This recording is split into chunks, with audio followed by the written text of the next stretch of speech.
What's up YouTube? Today I'm going to bring you another Wi-Fi battle, and this is a never used match against Jester, a guy I met at the Smogon forums. He starts off with a Wailord, and you don't often see lead Wailords. So I checked it up at Smogon and I saw that most of the lead Wailords are either Choice Specs or Choice Scarfed, and as Choice Scarfed are usually used as a lead using Water Spout, which has a higher attack stat when you are at full hit points. So I switched out into my Slowking, and Slowking is really bulky and really bulky. So I know I can take it with relative ease. I probably expect him to go into a direct counter to Slowking, so I decided to go for a move straight ahead, not going for the nasty plot, not over predicting too early in the battle. So I predict him to go for a Thunderbolt because that's basically the only thing an Ampharos can do to my Slowking. So I switch out into my Gligar, who resists it. And now he goes into his Shuckle, and I was expecting him to switch out, to be honest, because Shuckle versus Spinster isn't a great matchup for him. But he goes for a Stone Edge, and after seeing the amount of damage Stone Edge did, then this Shuckle must be Choice Bandit or something else. It really confused me that a Stone Edge could do this huge of it and this great damage, while Shuckle only has that few of attacking stats. Really surprised me. Surprised me again. Now I watch it over and over again. So yeah, Stone Edge is going to be a 2-hit KO on my Pinsir, and I'm going to come in with Slowking and easily revenge kill my Pinsir with a Surf. So that was a good game. That was a good play on my part.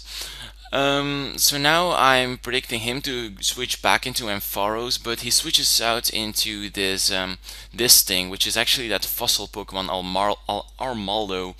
And I predict him to go for an X-Scissor, and nothing on my team can really take an X-Scissor besides Gligar. So I switch into Gligar, and this Gligar is actually Choice Scarfed. So I decided to go for a Stone Edge, and I thought Stone Edge would be a one-hit KO after the Stealth Rock damage, but it isn't, and yeah, it's going to be a 2-hit KO, so I really needed two moves on that. But this Armaldo is dead, luckily, because it's posed quite some threat to my team, and now he's going to switch back into his Wailord, probably not knowing that this Gligar is Choice Scarfed, which he will only realize later on this game. So I'm just going to go into Slowking. Slowking is going to take the Water Spout again, and by the way, Water Spout's attack is lowered right now due to the fact that his hit points were reduced. So now I'm going to predict another switch into Ampharos, and I'm going to go for a Stab Surf straight off the bat, and that's going to finish off that pesky little Ampharos, and it won't be able to Thunderbolt me at all.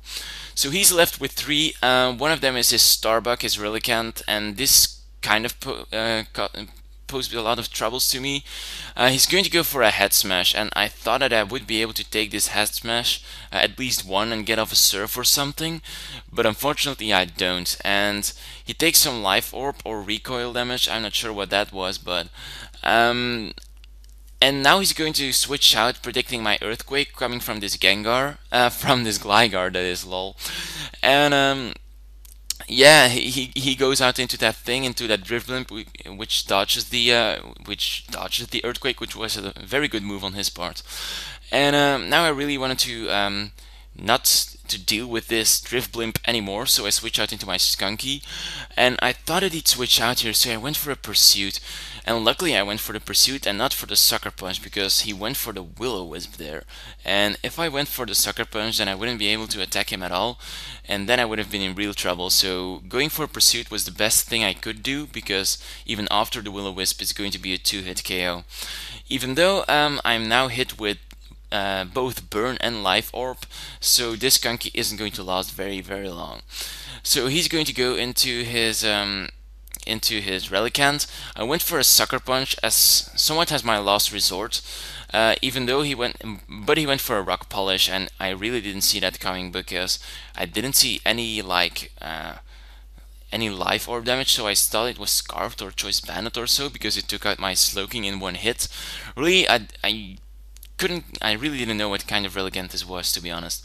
So now I switch out into my Eradicate, and Eradicate is going to go for a Sucker Punch, and I thought it would be enough to finish off this Relicanth, but unfortunately it isn't, which brings me in kind of some trouble because this Relicanth has finished off 3 of my team members. And yeah, his recoil damage isn't going to finish me off either. So I'm going to go for an Earthquake, and an Earthquake is going to be enough to finish off this Relicanth at that low amount of hit points. So now the only thing he has left is that Wailord, and I was fearing that he would be carrying the Hydro Pump. If he would, then I would be in real trouble. But I think he didn't predict me to be Scarfed, because yeah, look at this, he went for the Water Spout. So he probably is Scarfed and thought that he would be faster than me, which isn't in this case. And yeah, that was kind of a misplay on his part, because if he went for the Hydro Pump, then he probably had a chance of winning this game. But now with the Water Spout, it's going to do nothing on my Haunter, and I'm going to Revenge Kill my Gligar with my Haunter, and that is one good game. So good game here, Jester. I really enjoyed this battle, and you battles are always nice, and especially when one of my favorite Pokemons is able to win me the game, then I'm always satisfied. PS, that is Haunter. So be sure to like, comment, and subscribe. Watch out for the question of the day, and see you in my next video. Hey everyone, and welcome to another question of the day. Last time we discussed the grass type Pokemon of the Black and White Pokédex in the Unova region, and today we're going to talk about your favorite ground type Pokemon in the Unova region. That is. If you ask me, I have actually 2 favorite ground type Pokemon, 2 new Black and White ground type Pokemon who really fascinate me. One is Crocodile, or Waraburia. I'm not a big fan of Japanese names, so let's just call him Crocodile. And then we have Landlows. So yeah, Crocodile, why I'm a big fan of him is basically because, yeah, he's a good revenge killer, and it's a good late game sweeper in general if you give him a choice scarf, because with a choice scarf, and if you have taken out some faster threats on his team during the battle, and yeah, Crocodile is the last Pokemon in your team, then it can really wreck through teams with a choice scarf with the Moxie ability of overconfidence, how many people like to call it. Second, we have Landlows. Landlows is a great Pokemon. I think in Sandstorm's teams it is a must, because yeah, due to the Sandstorm, its attack is boosted in some way, and yeah, it's just fast as hell with a choice scarf, or with rock polish, or with swords dance. Every set basically is a good set for him, so really worth trying out if you're running out a Sandstorm team.